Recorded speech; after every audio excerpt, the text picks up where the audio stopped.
Recording in progress. Dando início à nossa quarta mesa aqui do nosso 10º LETEX, temos as participantes Geisa Lima dos Santos, da UFBA, UFBA, né? Seja, com a apresentação Memórias de Taipa. Temos a Marcela Granatieri, da PUC-Rio, colega da gente. A Geografia de Memórias dos Romances Contemporâneos Brasileiros, Por Cima do Mar, de 2018, de Débora Dornelas, e Água de Barrela, também de 2018, de Eliana Cruz, e o Diego Tim Barcelos, da UFSCar. A Força... UFSCar. A Força da Linguagem e o Não Dito em Lavoura Arcaica, de Raduan Nasser. Então, a gente pode começar com a Geisa, né, com a ordem que está aqui. Cada uma tem 15 minutos para falar, e aí depois a gente abre para as perguntas e comentários. Boa apresentação, meninas. Ok, gente. Boa tarde, né, a todas, todos e todos. Eu vou tentar exibir um slide aqui. É a primeira vez que eu estou usando essa plataforma, então vamos lá. Geisa, como é que tu passou ilesa pelo Zoom essa pandemia inteira? Olha, vencedora, viu? É porque eu estou no Meet. Ah. Só pelo Meet mesmo. Vocês conseguem ver? Sim, só não está na tela cheia. É porque eu não consegui salvar em PDF.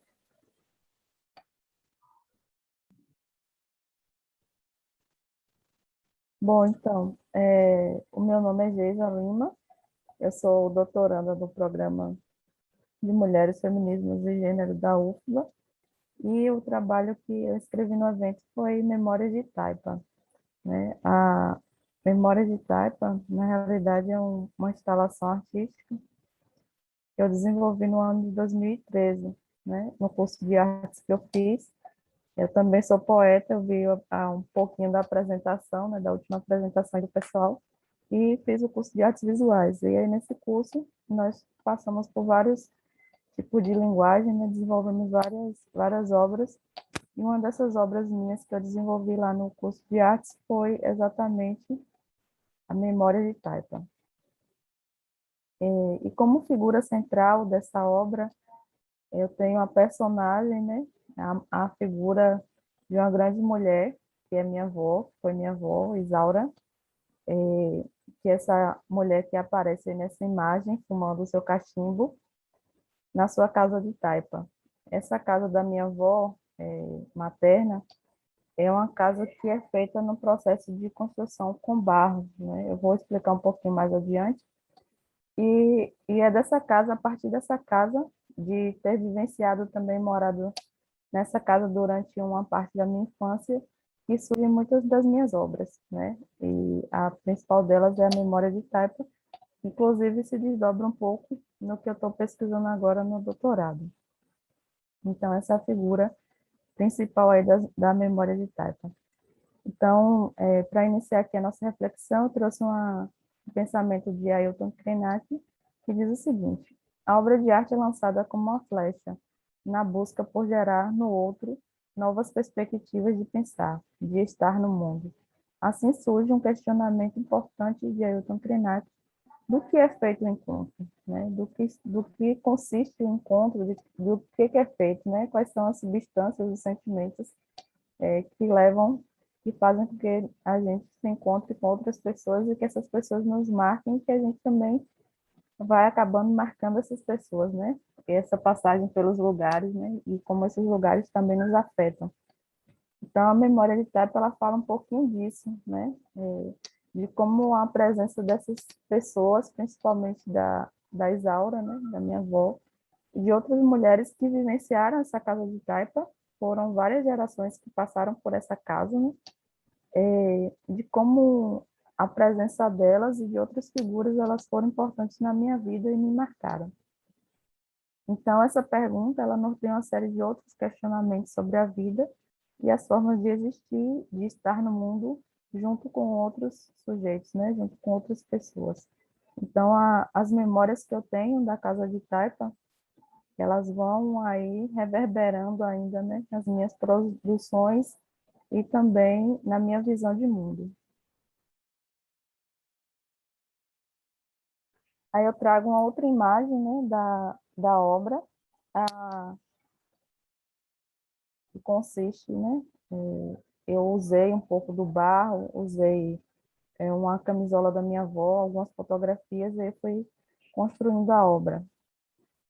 A imagem anterior também era da Memória de Taipa, e a obra intitulada Memória de Taipa é uma instalação que trata de diversas questões, como essas presenças, essas ausências das pessoas na nossa vida, da força desses encontros vividos, né, dessas relações estabelecidas. Então, um desses elementos, deixa eu retornar aqui, um desses elementos é essa camisola branca que aparece na imagem, que é exatamente uma camisola que minha avó usava. Ela mesma fazia a costura dessas camisolas dela, como uma espécie de ritual, né? Porque ela tinha um problema nos dentes dela e sentia muitas dores e tal, e ela teve um sonho, e nesse sonho a mulher dizia a ela, olha, costura uma camisola, uma camisa, né? Ela chamava de camisa, e você vai colocar dentes de alho em algumas partes dessa camisa que você vai ficar boa. E assim ela fazia, ela sempre tinha que fazer esse processo com as camisas dela, nessa intenção de fé, né, de curar do problema dela, e ela, segundo as narrativas dela, ela realmente ficou boa mediante esse sonho que ela teve, essas camisas que ela confeccionou. Então eu trago para essa obra também esse fragmento, né, dessa história da minha avó a partir da camisola. Então eu vou explicar um pouquinho para vocês, né, de como é feita essa casa de taipa, para quem não conhece o processo. Inicialmente as pessoas elas vão até a mata, né, o mato que tem próximo, retiram varas, né, forquias, enfim, a madeira necessária, e aí montam a estrutura da casa amarrando essas madeiras com cipó, retiram barro de algum lugar que tenha barro disponível e depois elas vão molhar esse barro e vão pisar, vão usar os pés, né, tem que ser um mutirão de pessoas para fazer, né, o preenchimento dessa amarração, que é feita de madeira. Fica um espaço entre uma madeira e outra, e aí nesse meio é colocado esse barro que é pisado de pé. E esse processo de preencher esses espaços é chamado de taipa. Por isso que essa casa que eu estou falando se chama casa de taipa, assim como muitas moradias ainda resistem nos dias de hoje, nas zonas rurais, né, feitas de taipa. Então, o barro surge aí como uma substância metafórica, né, de um lugar de onde a gente veio e para onde possivelmente retornaremos. E aí tem aqui, né, do lado esquerdo, uma imagem dela, uma dessas imagens que eu retirei dela, com cachimbo, como vocês podem ver, o barro, né, eu tentei reconstituir um pouco do que seria esse processo de fazer a taipa da casa, e a camisola e algumas tinturas vermelhas também que eu coloquei. Aí depois, essa técnica aí utilizada da taipa foi agregada a outros elementos, né? Como a colagem, a própria fotografia que eu tinha feito de imagens dessa casa de taipa dela, que já não era mais usada, e o processo de assemblagem, que é a união desses vários elementos para fazer esse processo de instalação desse objeto artístico aí nesse espaço. Então, nela foram inseridos esses diversos fragmentos, né, da memória da minha avó, que remetem à história da minha avó, e aí nós temos aí uma série de temas, de discussões, né, que seriam possíveis, como a memória, a luta cotidiana, a questão da fé, do empoderamento feminino e do processo de resistência, já que ela e outras mulheres da família viviam em condições muito difíceis assim de vida, né, de uma luta cotidiana, e a maioria delas também sem companheiro, né, porque resolveram abandonar e se separar, né, mesmo em tempos remotos aí, resolveram se separar e terem as suas vidas sozinhas e cuidarem dos seus filhos. Então, qual é o intuito? Criar dobras nos discursos e padrões sociais também. Então, viver e produzir dentro dessa dobra faz com que outras mulheres como eu enxerguem a necessidade de desfazer o jogo perverso inscrito sobre os nossos corpos femininos. Então, a história dela não é uma história só dela, é uma história da minha mãe, uma história minha, da minha irmã, da minha sobrinha, né? Então, uma história que perpassa aí gerações.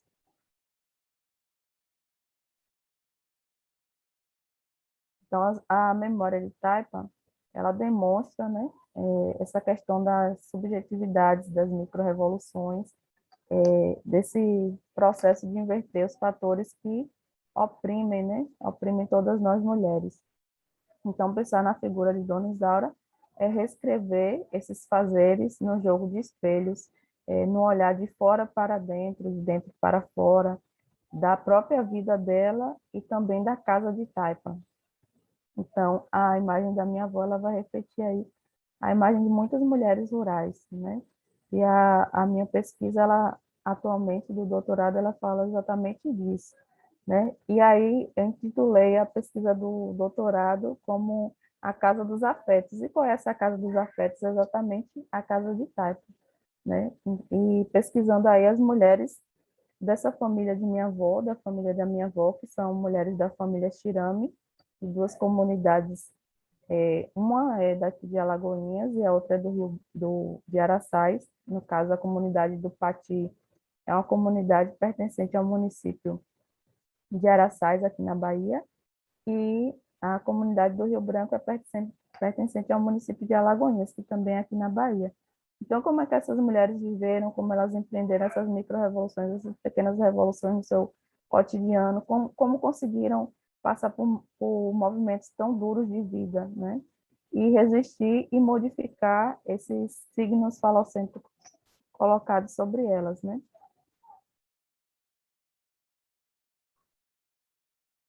Então, qual que é o cenário? O cenário é exatamente a zona rural, né? O rural, ou roça, né? Como nós chamamos, onde essas histórias elas vão acontecendo, muitas vezes devorando essas mulheres e às vezes fazendo com que elas emerjam, né? Com que elas consigam sair e demonstrar suas vontades e seus desejos a partir da potência dos seus próprios corpos.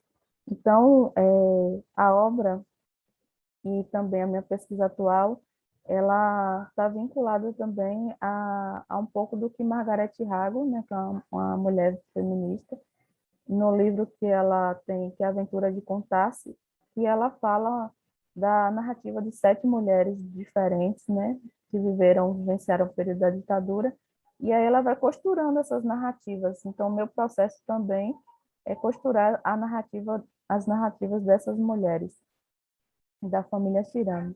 Então, trazendo aí depoimentos, entrevistas e imagens que vão fazer esse processo, né, de união dessas cartas diferentes, que são essas personagens. Então, o processo aí de montagem dessas escritas de si,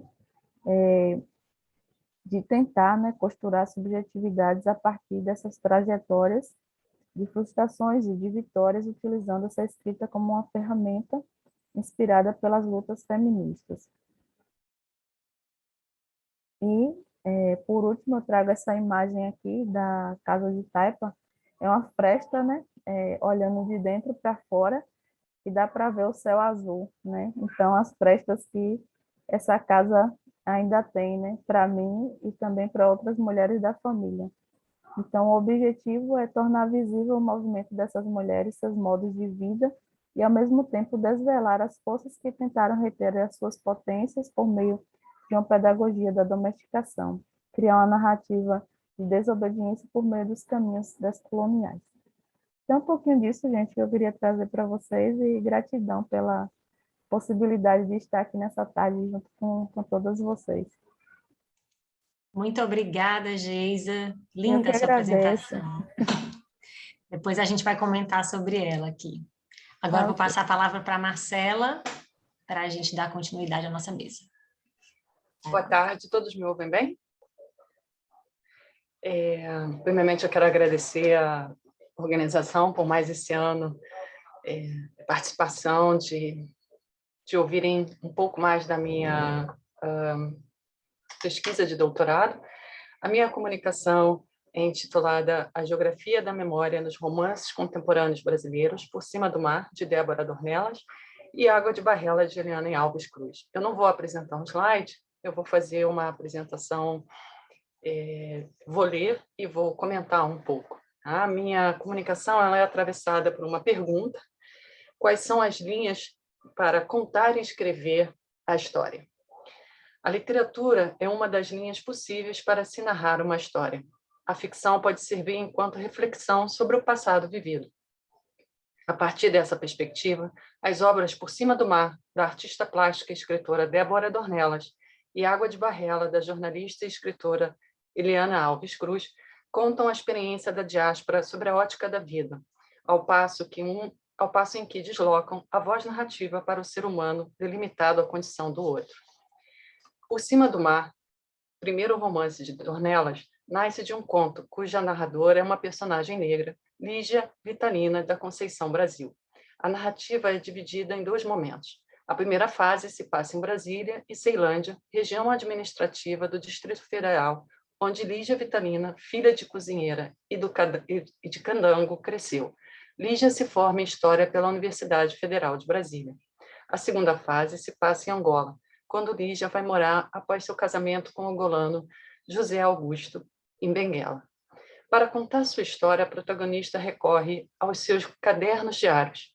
A narrativa se assemelha a uma coletânea de lembranças, na qual se encontra a escrita em primeira pessoa, alguns desenhos e trechos de dizeres de pensadores conhecidos e anônimos, em resumo, uma composição fragmentada das experiências vividas.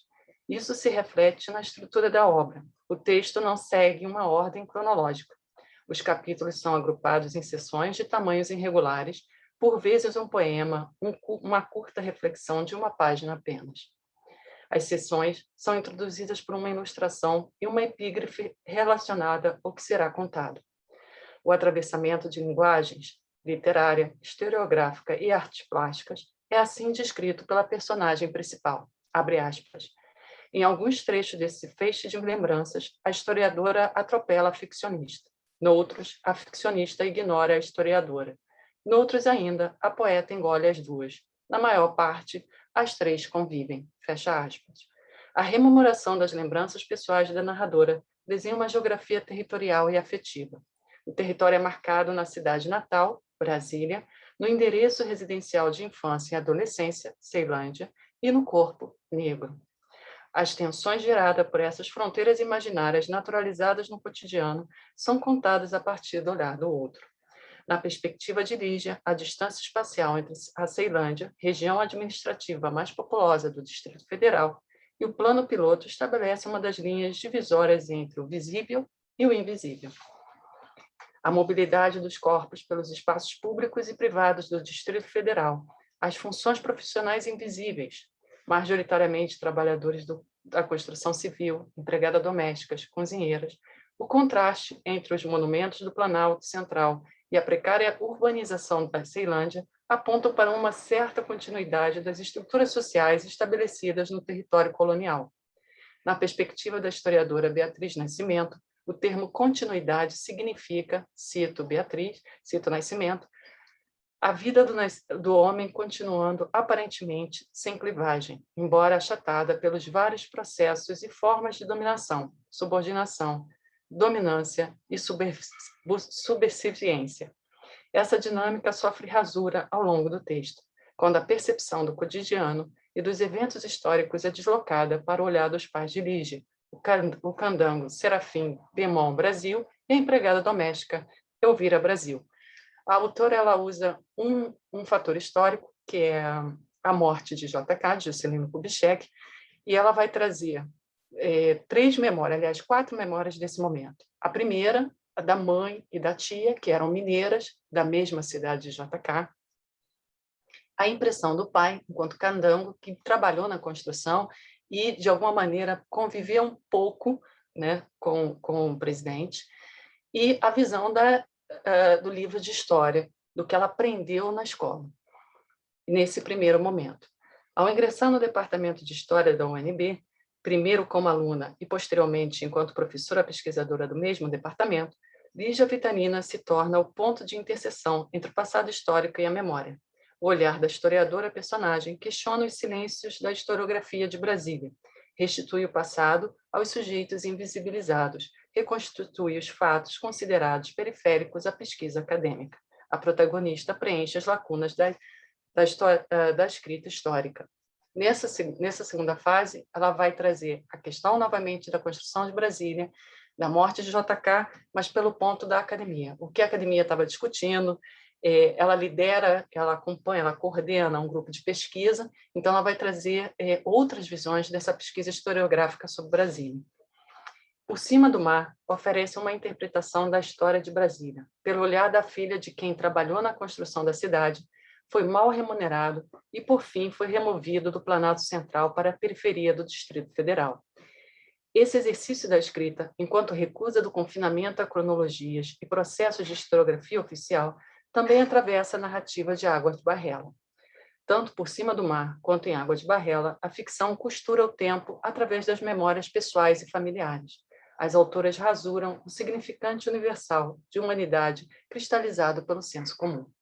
Eliana Alves Cruz considera Água de Barrela, seu primeiro romance, uma costura entre a memória e o passado histórico. O livro baseia-se na história da família da própria autora, começando com a travessia forçada da África para o Brasil até os dias atuais.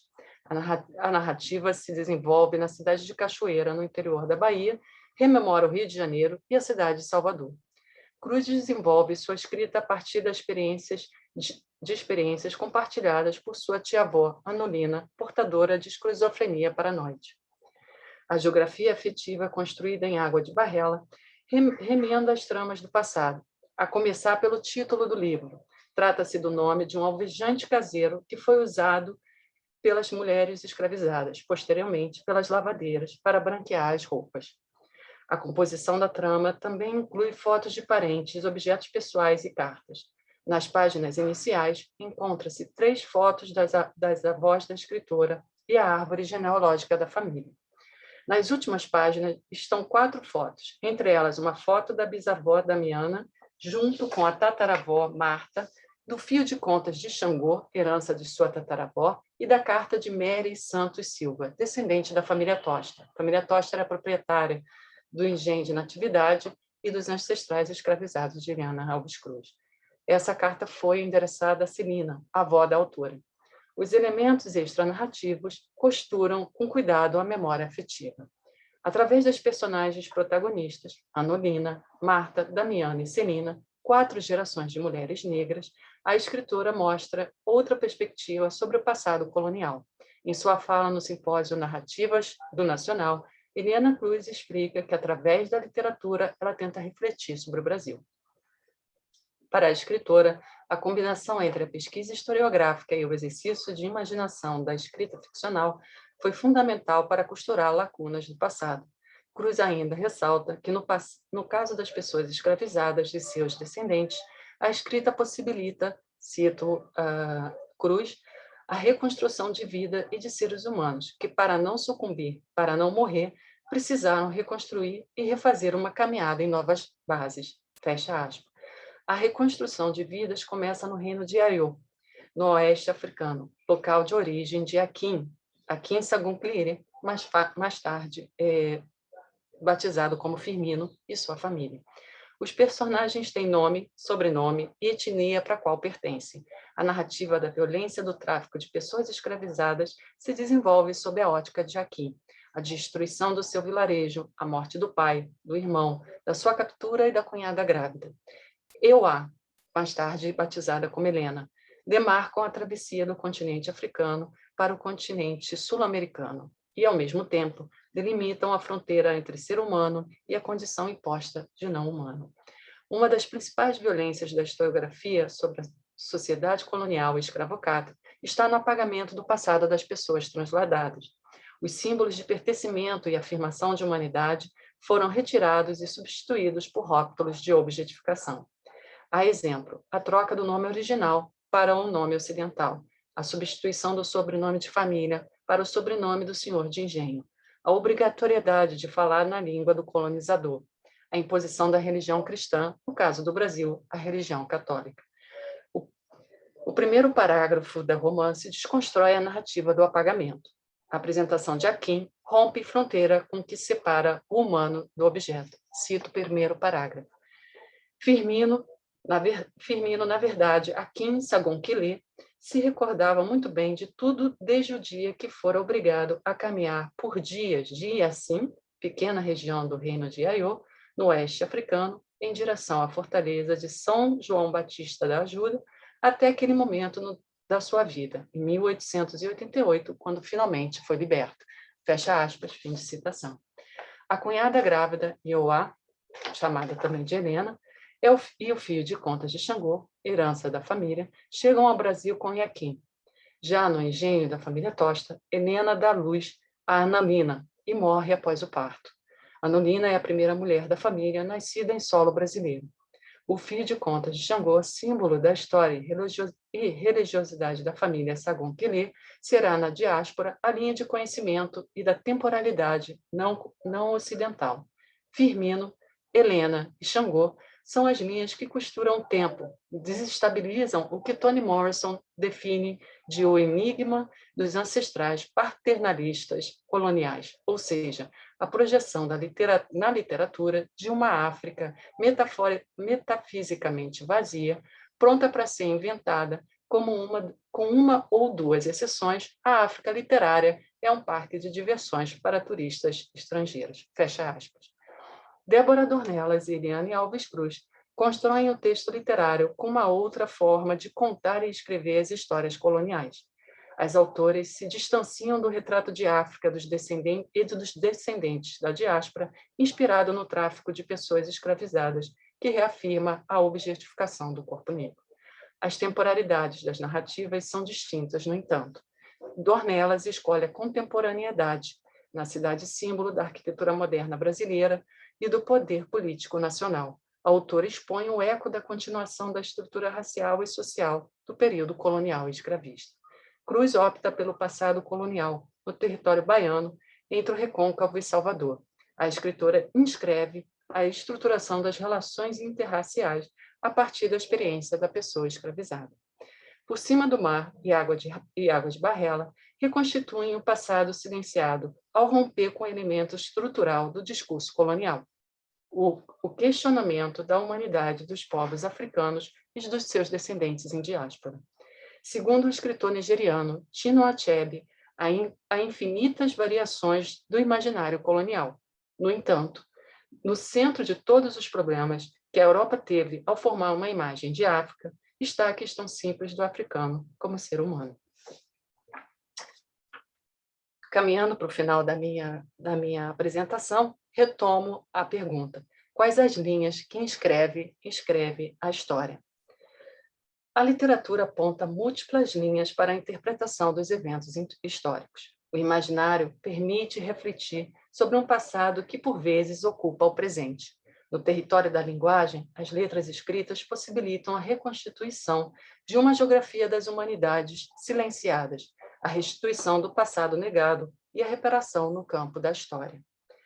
As escritas das autoras contemporâneas Débora Dornelas e Eliane Alves Cruz convocam a novas interpretações de Brasil e propõem novas linhas para contar e escrever a história colonial. As autoras se inscrevem através da memória dos fragmentos de pensamentos, dos territórios das cidades e dos objetos, fotos, diários, cartas e das histórias silenciadas pelo sistema colonial escravista. A rememoração permite entender o não fechamento da história. Afinal, o passado não passou. Muito obrigada. Muito bom, Marcela, obrigada. Então, vamos dar início aqui às perguntas, mas antes eu queria fazer uns comentários. Vou começar pelo da Geisa. Geisa começa falando de avó, né? Falando a partir da avó, que a sua avó, ela é a cara da desobediência, né? Você já olha, ela está com cachimbo, né? Ela se separou, né? Ela personifica isso, essa mulher forte, e aí não teve como eu não deixar de fazer esse paralelo entre Isaura, que no nosso imaginário literário é tão forte o nome da escrava Isaura, e a sua avó é uma pessoa que nos parece totalmente livre, né? Ou livre na medida do que ela pôde ser livre, né? Digamos assim. E aí, eu queria ver contigo, queria perguntar para ti, como é que você expõe isso no seu trabalho, essa pergunta que você faz, né, do que é feito o encontro a partir dessa casa de taipa? Você tem essa resposta? Uma resposta, uma resposta assim, meio subjetiva, né? Porque como eu tive todo um tempo, né, um período de convivência muito próxima com ela, ela contava que eu era muito dengosa quando era pequena, então ela contava que para dormir ela tinha que me botar na rede e me balançar, senão eu não dormia. Então, todas essas memórias, né, que ainda estão presentes, eu tentei levá-las para a obra. Só que, além dessa coisa do afeto, né, que está presente e que responderia de que é feito o encontro, eu acredito que o encontro é feito do afeto, né? É composto do amor, né, que a gente vai criando com as pessoas com quem a gente vai convivendo na nossa vida. Então, o meu encontro com a minha avó, né, e o que eu tentei levar para a obra foi esse afeto, né, esse amor dela por mim e o meu amor por ela também. Mas, para além disso, eu acho que a obra ela tem um caráter assim, de dramaticidade que as pessoas enxergaram diferente do meu olhar, né? Elas viram mais a questão da dramaticidade do que a questão afetiva, até porque nem todo mundo que viu a obra conhecia e sabia que aquela imagem, aquela senhora era minha avó, né? E da minha relação com ela. Então, o que ficou muito para as pessoas foi mais um processo de uma mulher resistente, né? Uma mulher de luta. Então, enquanto para mim tinha a minha leitura de vida junto com ela, para as pessoas ficou mais esse processo mesmo de uma mulher de luta, né? De uma mulher que resistiu e dessa mulher que você conseguiu enxergar, né? Que é essa mulher que está ali com o seu cachimbo e que teve esse processo todo, né? De Me construir a passa. própria casa. Essa casa foi ela que construiu com a minha mãe, né? Ela própria foi na mata tirar madeira, carregou no ombro e levou para construir a própria casa. Uma Então, mulher valente. eu acho que o que fica para as pessoas mais é essa imagem. Não tem como não ficar, né? Para a Mas para gente, mim, assim. o que fica, e o que responde à pergunta do encontro é o afeto, né? Como Uhum. do que consiste o encontro, eu acho que eu responderia, o meu encontro com ela é um encontro a partir do afeto, mediado pelo afeto. Que sorte a sua de ter tido essa avó aí como exemplo. Ou ter, né? Ela ainda é viva, Não, tem um tempo já que ela faleceu, mas fica, né? mas fica com certeza. E a sua avó podia ser um personagem também dos livros estudados pela Marcela, né? Do que ela trouxe aí, a sua avó meio que personifica, né? Esses personagens que a Marcela traz.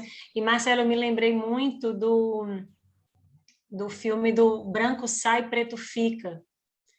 Sim, Marcela tá ouvindo, sim, tô né? ouvindo. Vocês estão me ouvindo? É porque tu congelou, Ah, então mas eu te ouço. você me ouve? Ah, então tá Aham, bom. sim, Então, porque eu perfeitamente. congelou aqui para mim também. Eu acho que a minha internet caiu um pouco, mas se vocês estão me ouvindo, eu não vou sair para não Não, atrapalhar. Então fica tá. aí. Pode Me veio, continuar. então, me veio muito o filme Branco Sai, Preto Fica, esse que passa ali na Cinelândia, né? Brasília, para mim, é um lugar realmente. Como é que é o nome? É estranho, assim, porque tem aquele plano piloto e tem o resto, né? Tem a Asa Sul, que é onde parece que tem as casas mais nobres, não sei direito aquilo, mas é o plano piloto e todo o resto me parece uma periferia, de alguma forma. Claro que com camadas, né? E aí esse filme Branco Sai, Preto Fica, eu me lembrei muito lendo, né? Que é essa coisa do foi um baile, né, funk que teve ali, e o que eles disseram foi exatamente isso, né, os brancos saem daqui, o preto fica para levar mola, né, e uma outra coisa que você falou, que aí depois eu queria que vocês falassem mais, ou alguém perguntar, é que uma vez eu estava numa palestra da Conceição Evaristo na Flip, e chegou um senhor negro, já bem velho, né, e aí ele falou assim, perguntou para ela, como é que a gente faz para contar a nossa história se a gente não sabe? E aí ela falou isso, a gente cria. A gente tem o poder de criar a nossa própria história para poder recontar, né, aquilo que a gente ouviu ou o nosso imaginário. Então, com isso, eu gostaria de ouvir também você falar um pouco mais dessa sua pesquisa, que eu adoro, e abrir também para as perguntas. Posso comentar? Está todo mundo me ouvindo? Tranquilo? Tranquilo, pode ir. Tá. Então, Luciana, a pergunta é bastante interessante. Esse fato do branco sai e preto fica está no livro da Dornelas. Ela registra, na verdade, a personagem principal, a Lígia, ela está nesse evento, né? Ela coloca a personagem principal dela lá. Eu não vi o filme ainda, mas eu li sobre a história, sobre essa questão. Da fala da Conceição e o que eu estou trabalhando na minha pesquisa, que a minha pesquisa mudou bastante no último ano, na verdade, eu estou trabalhando com a escrita feminina, né? Mulheres brancas e mulheres negras no Brasil e na África do Sul. E no Recorte Brasil, eu estou com esses 2 livros que eu trago aqui, e é exatamente como a Conceição, eu sigo esse norte do que a Conceição Evaristo comentou no evento. A memória é por si já ficcional, né? Ela já traz uma parte ficcional vamos dizer, do passado. Então, o romance, porque eu escolho o romance, não a poesia, não o conto, é justamente porque é no romance que no caso, principalmente da Dornelas, ela está trazendo uma parte da história que realmente aconteceu, que a história hegemônica apresenta de uma maneira, ela deslocou esse olhar para a personagem, que vamos dizer, mais silenciada, ou que viveu um processo de silenciamento maior, para um olhar crítico, e traz não só na personagem principal, que é a Lígia, mas traz também na visão do pai da Lígia, que foi um candango, e construiu essa cidade. Tem uma passagem muito bonita que vai mostrar ele olhando para a catedral, comentando com a filha pequena o que foi a construção daquela catedral, e eles, assim, eles não se sentiriam à vontade de estar naquele espaço. Então,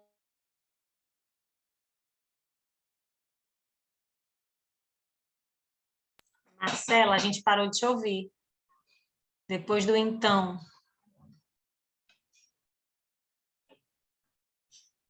Tu quer tirar o teu vídeo, fechar o teu vídeo para ver se aparece? Tu tá ouvindo a gente? Acho que ela não tá ouvindo a gente, não, não. Também tô achando que ela vai já cair. Deve ter caído.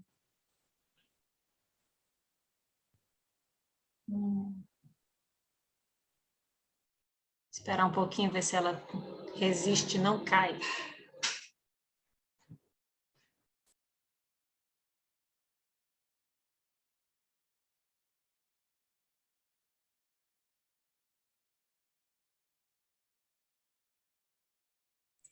Ai, que pena.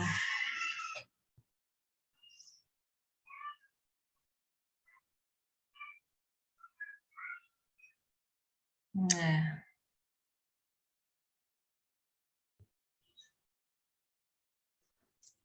Geisa, tem mais alguma coisa que você queira colocar? Fiquei emocionada com a história da tua avó. Agradecer esse momento de compartilhar. Que pena que ela caiu, tomara que ela volte, Pois né? é. Você morou nessa casa de taipa? Sim, eu morei pelo menos uns 7 anos da minha vida. Nossa. Nós moramos, assim, desde o meu nascimento lá. Uhum. E aí depois viemos morar em Alagoinhas. E aí a gente precisou retornar para lá, porque foi o período que meu pai e minha mãe começaram a construir uma casa, que a gente morava de aluguel aqui. E aí a gente voltou para a casa da minha avó novamente. Então a casa dela era uma casa que acolhia. Uma irmã dela, por exemplo, sempre tinha relacionamentos e os casamentos dela nunca deram certo. Então ela teve aí mais de uns 10 casamentos, pelo menos. Então ela era danadinha. Porreta. É. Olha aí, Então, Márcia. a gente retornou para lá e outras pessoas também que tiveram os sobrinhos dela, que as mães faleceram, os pais faleceram, ela que tomou conta desse povo todo. Então, a casa dela era Legal. uma casa de acolher, né, todo Já mundo. Legal. Marcela voltou? A Marcela está tentando entrar de novo, mas No meu ela está aqui, ó. Acho que ela está tentando entrar do celular, mas estava sem som. Vou mandar mensagem aqui para ela. Tá?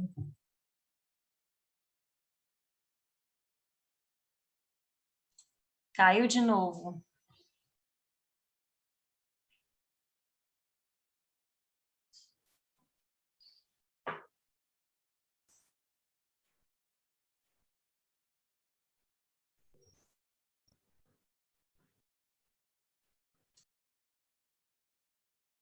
A tecnologia é uma maravilha, né? Quando funciona e quando não funciona. Não, mulher, olha. Aí vem ela, ó. Aí, ela... Oi, vocês conseguem me ouvir agora? Sim, agora sim. perfeitamente. Desculpa, gente, não sei o que que houve, acho que foi o meu computador, não foi a internet não, o computador Tranquilo. parou. Faz parte. Só posso te dizer que tu parou no então. Tu estava falando sobre a Conceição Evaristo, a reconstrução da memória, e aí tu parou por aí. Então eu vou resumir para não atrapalhar o andamento da mesa. O que eu queria dizer, na verdade, quando eu comentei sobre a Conceição, é que realmente a memória enquanto inscrição dessas histórias silenciadas, e esse é o meu recorte de interesse na pesquisa. Eu trabalho no Recorte Brasil exatamente com as duas obras que eu apresentei aqui, né?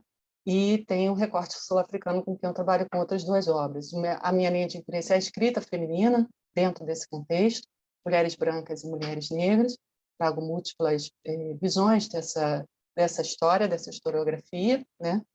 E no caso que você me comentou, né, do branco sair preto fica, só reforçando aí, consta no livro da Dornelas também, que eu acho que eu já comentei isso com vocês. No caso do livro da Eliana, Eliana Alves Cruz, é a parte de afeto, que aí eu faço link com a Geisa, né? Que são as redes de afetos construídas em meio à opressão.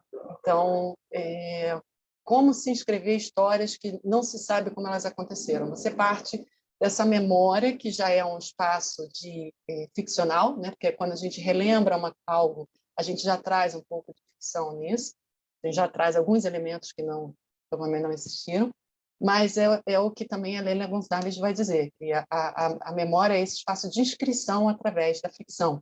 Então, né, esse é o meu ponto de interesse, e eu acho que é o ponto de diálogo. Eu fico muito feliz de apresentar com a Geisa na mesa, que ela traz realmente essa parte afetiva, essa parte do calor, e eu venho com essa conversa realmente sobre o olhar feminino, o olhar da mulher, sobre algumas questões que precisam ser conversadas, porque, como eu fechei a minha apresentação, o passado, de certa forma, ainda não passou. E mil desculpas pelo problema técnico. Que é isso, sem problema. Alguém mais quer colocar alguma coisa? A Dani colocou aqui no chat do Ali Salomão, né, que a memória é uma ilha de edição. E a gente tem tempo para mais uma perguntinha ou algum comentário. Alguém quer fazer? Fale agora ou cale-se para sempre. Vai, Clélio.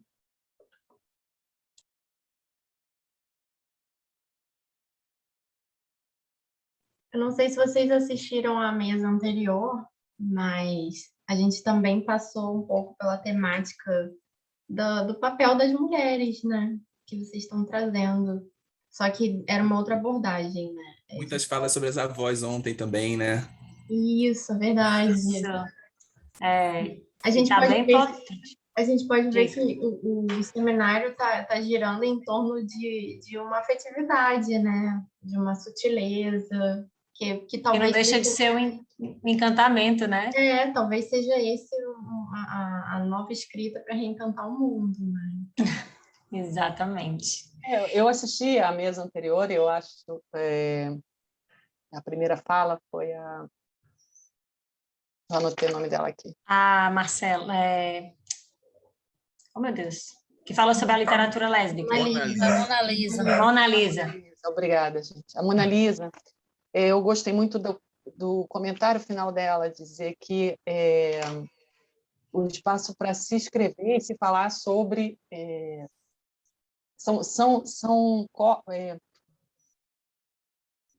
para não se ficar confinado a uma única identidade, né? Eu acho que essa fala é muito importante para a gente pensar a literatura a partir de agora, na questão do encantamento, do afeto, mas que traz esse vigor de que estamos vivendo com várias subjetividades.